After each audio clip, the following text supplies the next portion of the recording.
যে পৃথিবীতে এত ধর্ম কেন, এটা প্রথম প্রশ্ন। আর তারপর একটা মন্তব্য করলেন যে শান্তি মানবতার সমাধান, এটা পিস টিভির স্লোগান। শান্তির জন্য প্রয়োজন জ্ঞান আর বিজ্ঞতা। আমি আপনার সঙ্গে একমত। আপনার প্রশ্নের প্রথম অংশটা নিয়ে যদি বলি যে পৃথিবীতে কেন এত বেশি ধর্ম, আমাদের বুঝতে হবে যে সর্বশক্তিমান ঈশ্বর আমাদের স্রষ্টা আল্লাহ সুবহানাহু ওয়া তাআলা পাঠিয়েছেন মাত্র একটা ধর্ম।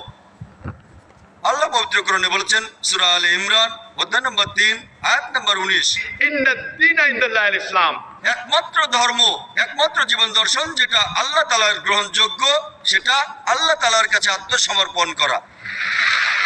আল্লাহ তাআলা মাত্র একটা ধর্মই পাঠিয়েছেন।